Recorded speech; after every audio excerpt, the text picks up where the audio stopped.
Muy buenas tardes, compañeros y maestro. Nuestro equipo está conformado por Cuellar Martínez Dayana Alejandra, De León Rubio Diana Laura, Elizalde Estrada Nayeli, Guerrero Arce Bernardo, Partida Muñoz Marta Yesenia y yo su servidor Núñez Buitrón Reyes Rafael. Y a continuación les vamos a hablar sobre el ciclo termodinámico y ciclo Rankine. Pero antes de poder definir qué es un ciclo termodinámico y qué es un ciclo Rankine, necesitamos saber primeramente qué es un ciclo. Podemos definir un ciclo como una serie de procesos en donde hay cambios de estados o de fases. Puede ser de alguna sustancia o de algún material en específico, por ejemplo, el agua o el carbono. Una vez que estos cumplen con su función de cambiar de estado, van a cumplir con un proceso en específico, y una vez cumpliendo ese proceso en específico, ocurrirán otros procesos para nuevamente volverse al estado principal y así repetirse el ciclo una y otra vez. A continuación, yo les hablaré sobre el ciclo termodinámico. El ciclo termodinámico consiste en una serie de procesos termodinámicos que transfieren calor y trabajo al tiempo que varían la presión, la temperatura y otras variables de estado y finalmente devuelven un sistema al estado inicial. Relación con la primera ley de la termodinámica. Es la ley más importante para el análisis de la mayoría de los sistemas y la que cuantifica cómo se transforma la energía térmica en otras formas de energía. Primera ley de la termodinámica en ciclos termodinámicos. La suma de calor y trabajo recibidos por el sistema debe ser igual a la suma de calor y trabajo realizados por el sistema. El círculo de la imagen representa a un sistema que evoluciona a través de los ciclos termodinámicos.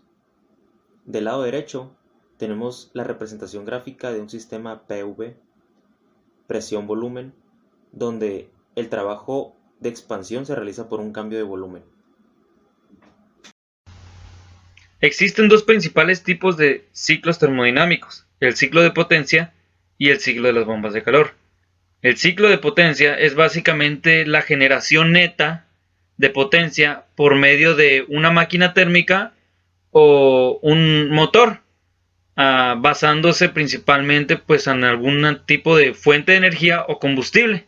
En este caso, por ejemplo, aquí podemos ver que está el motor de una motocicleta, o vaya, aplicaría también para otro tipo de motores. Y por otro lado tenemos el ciclo de las bombas de calor, que es básicamente la transferencia del calor de un lugar frío hacia el exterior, o hacia un lugar vaya más cálido, apoyado pues principalmente por un trabajo mecánico de por medio. Un muy claro ejemplo que podemos encontrar es, por ejemplo, las refrigeraciones. Cuando nosotros pasamos detrás de alguna refrigeración, pues ¿qué es lo primerito que sentimos cuando nos acercamos a la parrilla? Pues sentimos que está caliente, entonces pues básicamente está cumpliendo la función pues de una bomba de calor. Lo mismo ocurre también con el componente exterior de los mini splits, que básicamente lo que hacen es retirar el calor que está dentro de una habitación para pues básicamente enfriarlo y mandarlo hacia el exterior. Clasificación de los ciclos. Estos se realizan de acuerdo a sus procesos termodinámicos constituyentes. Proceso diabático. El sistema termodinámico no intercambia calor con su entorno. Proceso isobárico. La presión P se mantiene constante. Proceso isocórico. El volumen específico V permanece constante. Proceso isotérmico. La temperatura T permanece constante. A continuación, yo les voy a hablar un poco sobre qué es el ciclo Rankine. Primeramente, ¿qué es el ciclo Rankine? Bueno, el ciclo Rankine es un ciclo termodinámico que consta de dos transformaciones. Las primeras dos son isoentrópicas, que significa que la entropía del sistema se mantiene constante. Las otras dos son isobaras, que significa que su presión se mantiene constante. Ahora, el principal propósito de este ciclo es convertir el calor en trabajo. Y un ejemplo de dónde se lleva a cabo este ciclo eran las antiguas locomotoras y máquinas de vapor. Estas, para realizar el trabajo, utilizaban un cilindro de doble efecto con un sistema provisto que tenía como nombre corredera, que su principal misión era llevar el vapor de un lado a otro del pistón. y en este GIF a la izquierda se puede ver cómo el pistón hace el trabajo y mueve la rueda. Para poder entender mejor este ciclo Rankine, me voy a apoyar del pequeño diagrama que se ve en la imagen. Como paso número 1 tenemos agua en una caldera que se calienta hasta evaporarla y así elevar la presión del vapor. Luego, en el paso número 2, el vapor será llevado a una turbina donde producirá energía cinética a costa de perder presión. En el paso número 3, este vapor continúa su camino al seguir hacia el condensador, donde lo que queda del vapor va a ser cambiado al estado líquido para poder entrar al paso número 4, que es una bomba donde se le subirá la presión para nuevamente introducirlo a la caldera y así se vuelva a empezar el ciclo. Ahora tenemos el diagrama PV para este ciclo Rankine. Y este tipo de diagrama presión-volumen, en los cuales se está interviniendo un líquido que se va a vaporizar, son diferentes a los de un gas, pues aparece esta campana que se ve en la imagen, que representa el cambio de fase. A la izquierda de la campana tenemos estado líquido, que apenas varía su volumen cuando se calienta o se aumente su presión. Por eso las líneas que son isotermas son casi verticales. A la derecha de la campana tenemos vapor, que se comporta como gas, por eso las líneas que también son isotermas son similares a la de los gases ideales. Luego, en el interior de la campana, el líquido se está evaporando y las líneas de temperatura, que es una temperatura constante, son horizontales. Y esto se debe a que, dada una presión, el calor que se le aporta al fluido no se va a usar para elevar la temperatura, sino para el proceso de evaporación. Buenos días, mi nombre es Nayeli Estrada y yo les voy a hablar sobre las etapas del ciclo Rankine. Para poder entender un poco más las etapas del ciclo Rankine, yo quiero saber que es constituido de 4 cuadros, que es la caldera, la bomba, el condensador y la turbina. Comenzando con la compresión adiabática del estado 1 al estado 2. Esto quiere decir que la bomba va a colectar el condensado a baja presión y baja temperatura. Y esto va a causar que al comprimir el agua hasta la presión asociada se genere un trabajo. Después es del estado 2 al estado 3. Aquí se inyecta en la caldera el condensado a menor temperatura y esto alcanza la saturación, se comienza la ebullición y el vapor que sucede con la ebullición pues se extrae de la caldera, concluyendo el estado 3. Después sería la expansión adiabática hasta la presión de condensación, del estado 3 al estado 4. Aquí el calor se conduce de la turbina, donde se expande hasta la presión asociada a la temperatura de condensación y esto pues vuelve a generar trabajo. Después se repite el ciclo, pues pasa del estado 4 al estado 1. Aquí el vapor se descarga y todo el vapor que quedó en la turbina se convierte en agua de nuevo al pegar con los tubos que normalmente están de hecho es un material frío, normalmente agua, y pues aquí se vuelve a convertir en agua y se vuelve a repetir el ciclo. En la imagen que tenemos en esta diapositiva se puede apreciar el ciclo de Rankine de una manera más fácil. Se puede ver el proceso que lleva el agua al pasar por la caldera, por la turbina, por el condensador y la bomba. Se ve que en la caldera se calienta el agua hasta que se evapora y se eleva la presión. Después se ve en dos que vemos ahí que se va a una turbina en donde se produce energía cinética a costa de perder presión.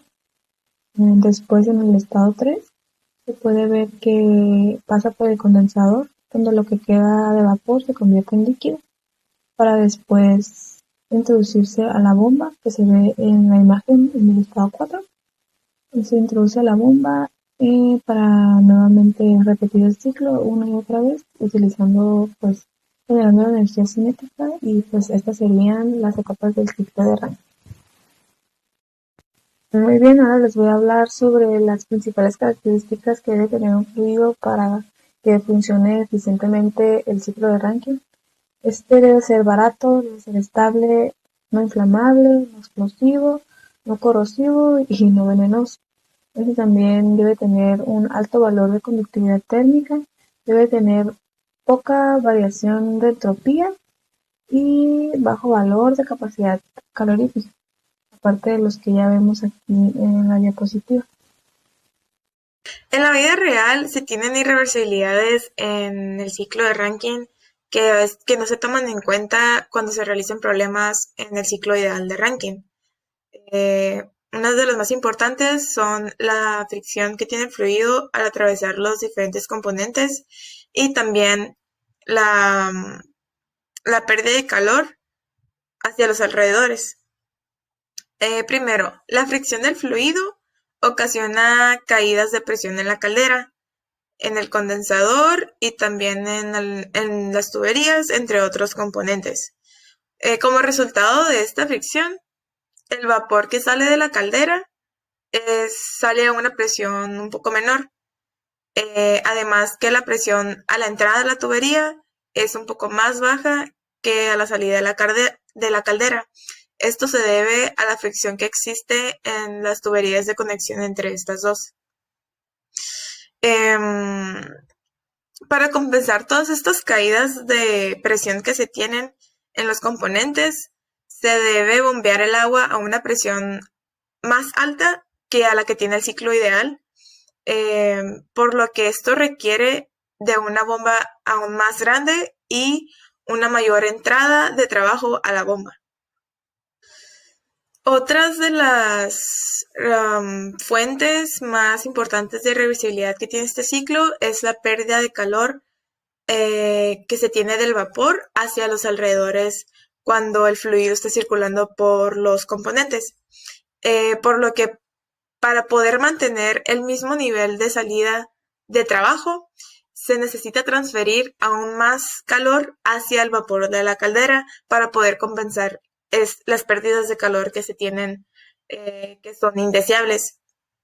Como consecuencia de todas estas pérdidas de calor y caídas de presión, se tiene que la eficiencia del ciclo disminuye.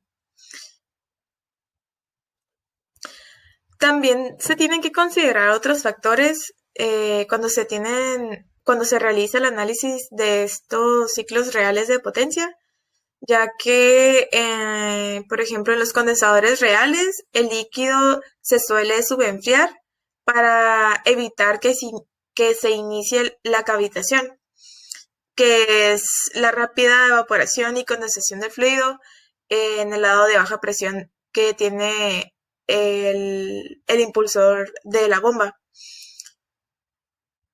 Y pues, como ya hemos visto antes, por ejemplo, en mecánica de fluidos, que lo que nosotros buscamos es producir la menor cavitación que se tiene para evitar dañar los componentes del sistema.